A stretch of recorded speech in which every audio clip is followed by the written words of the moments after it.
What's good, YouTube? It's KB with Just Do Boxing back with another video, man. And I just wanted to do a quick video about a quick, interview that just recently got released about a couple hours ago from Errol Spence. He did an interview. It's about over 40 minutes long with Cigar Talk. So shout out to Cigar Talk, man. Y'all go over there and check that whole interview out. I thought some of the things he said in the interview was interesting. Great interview, by the way, man. So again, shout out to Cigar Talk. But I thought some of the stuff that Spence spoke on in that interview was interesting. As we all know, April 16th, he's on his way for competing for his third strap. And if he's successful against Jordanis Ugas, April 16th, that'll be the third champion he beat for that belt.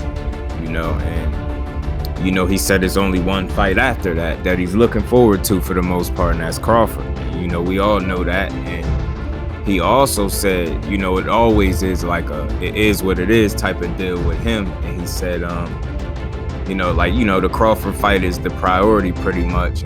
But he also said that something I thought was very interesting. He said, if that fight doesn't happen, he's going to move up regardless. He's looking to move up regardless. But before he does that, whether or not the Crawford fight happens, he says he still has 2 or 3 fights left at 147 pounds. And I know some people might think I'm grasping at straws, but one thing I like to do over here at Just Do is, have conversations based on actual things that fighters say, whereas I'm not just making up, my own storylines to get people to click the video. And one thing he said 2 or 3 fights. I thought that was interesting for conversation because, as we know, it's Ugas and Terrence Crawford. That would be 2 fights, but he said 2 or 3 and then move up to 54. So I thought, it would be interesting to, kind of talk about who a potential third fight could be. As we know, Ugas should be, one out of the 3 fights, and had he, let's say everything goes according to plans and he was to get the Crawford fight immediately after Ugas, which is something we all hope that happens. Let's say that happens, and let's say he has one more fight at 147 pounds. I think that'd be interesting to talk about who exactly that fighter would be, because, with Spence being a top dog, and let's just play hypothetical for a second. Let's kind of speed ahead a little bit. Let's say if April 16th, Errol Spence were to be successful against Jordanis Ugas, let's say, he get the Terrence Crawford fight right after that, and he was to beat Terrence Crawford and become, undisputed at 147 pounds. And like I said, he said 2 or 3 fights. So maybe I'm reaching, but that's what the man said directly out of his mouth. And I'm going to play a little audio clip in a second so y'all can hear it for yourself. But he said 2 or 3. And I thought, with him having all the belts, Earl would be a top dog. And I know he wouldn't be looking to defend his belts against, subpar opposition. So, that leads me to think, could we? And like I said, this is just for conversation purposes, man. Y'all feel free to get in the comment section and let me know what y'all think. I think the third potential fight would be something like a Jerron Boots Ennis. I mean, who else would it be? I believe, Boots Ennis, his fight coming up with Castillo Clayton is supposed to be a IBF eliminator, if I'm not mistaken. And if that were to be true, let's say Jerron Boots Ennis is successful against Castillo Clayton, and he's in line, for Earl's IBF strap. And let's say we get a Jerron Boots Ennis and the Earl of True Spence at 147. I think that would be fireworks. I think that's something that would shock and surprise a lot of people. Not because Earl is unwilling to fight Jerron Boots Ennis, but because it would be like a treat if we were to get that fight at 147 pounds at welterweight. Because I truly believe that if Errol Spence and Jerron Boots Ennis ever do fight, in my mind, I could see that fight playing out more at 154 than 147 pounds. And I based that, off of what Errol Spence saying he had 2 fights left. But, in this recent interview and, in this clip I'm about to play, you're going to hear him say it for himself. Whether that Crawford fight happens or not, he's looking to have 2 or 3 more fights at welterweight at 147 and then move up to 154 pounds. So I'm gonna play that clip for y'all now. Obviously, you getting this question all the time because everybody want to see it. You and Terrence Crawford, right? Like that's the showdown that everybody want to see. Obviously, you collecting the belts. We don't want to get too far because, like I said, who guys is a tough fight. So we don't want to look too far ahead. But with you collecting all the belts, do you feel like that fight is inevitable? Like that's something that's gonna happen, or you kind of like it just is what it is? It's always my mentality is always what it is for me, but. I feel like people just gotta, they just gotta look at stuff. They gotta look at the signs and, stuff like that. Like, my motto, strap season. Strap season, yeah. I'm coming at the third belt, so, I mean. You know what's next. I really have to say too much. Nah, for sure. I mean, because, and I think, like, I love it. I love the build-up personally, right? Because it make it, when it happens, it's more of like a moment. It'll be way, way bigger, 100%. But do you feel like you getting the bad end of the stick with people saying you scared or you ducking or whatever? Like I see a lot of different things, people calling shit out in the media. Do you feel like you getting the negative end of the whole spectrum just based on how it went?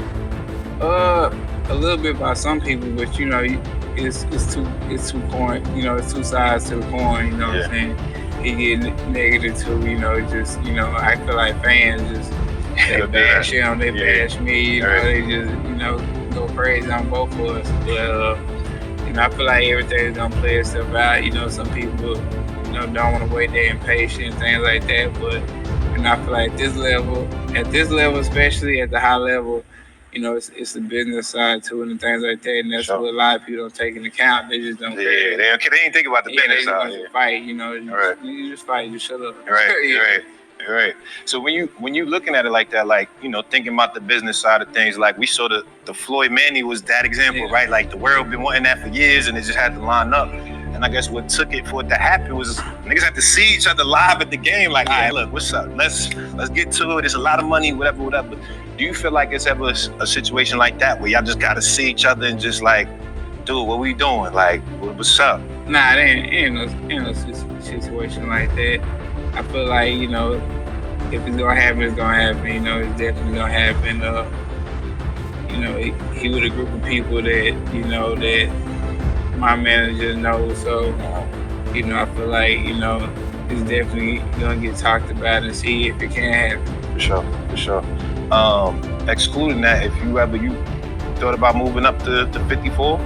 Oh yeah, for sure, man. Yeah. Cause I know, like, one weight-wise, number one, right, is probably more comfortable. But then two, like, just like we saying, if things don't work out from a business standpoint, going up to 54, is that something you see for yourself? Oh yeah, definitely for sure. I feel like the only fight for me, after this is the proper fight. Yeah. And if even if it does happen or don't, whatever, I'm still moving up. So, but definitely, probably gonna have 2-3 more fights at 147 and move up. Do you think on the business side, because that's another thing they always saying, who gonna get the A side and the B? I feel like Floyd started that, but he's the first person I hear saying that out loud, like the A side and shit like that. When do you base it? Because obviously, like, you're doing big stadiums and shit like that. The resume, do you feel like your resume makes you that over Crawford, like resume wise? Or you feel like it's equal? Nah, I don't feel like it's equal at all, Like I said, when it comes to the business side, they look into everything, They look at, what you doing, tickets, they look at everything, and tally it all up. So, I feel like, I am the A side in the situation, but, like I said, I'm willing to let some stuff go just to make the fight happen. Love that.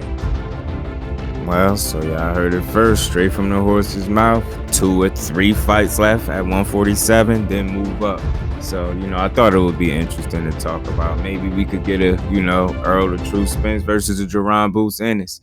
Reason I say Jerron Boots Ennis right off the top and not like a Virgil Ortiz or somebody like that, because I don't believe Virgil Ortiz and his team is ready to put him in with somebody like a Errol Spence. And like I said, I believe, if I'm not mistaken, Castillo Clayton versus Jerron Boots Ennis is supposed to be, I think that's May 14th, and that's supposed to be a IBF title eliminator. So if that's the case, then, Boots winning that fight would make him a runner-up for Errol Spence IBF title, and we all know that Boots is just chomping at the bit. He's waiting patiently to get his opportunity, and we all know that if he had an opportunity to fight Errol Spence tomorrow, he would do it. So that's why I chose to go with Boots right off the top, and that would no doubt be one of the best fights we can get in boxing. Hands down, that would be one of the biggest, most exciting fights in all of boxing. Second to, not as big as maybe a Terrence Crawford and Errol Spence, but you get what I'm saying. That would no doubt sell, be a fan-friendly fight, and it would deliver in terms of action and ticket sales, the whole 9 yards. But I didn't want to make this video too long. I just want to give y'all my quick thoughts on that. This interview dropped about 3 hours ago now. So, go check that out on Cigar Talk. Shout out to Cigar Talk for the great interview with Errol Spence Jr. Y'all get in the comment section and let me know who y'all think Errol Spence will fight if he was to stay for 3 fights at 147 and then move up. Who would y'all like to see him in there against? And then as always, get in the comment section and let me know if I gave my boy Errol the true Spence his just due.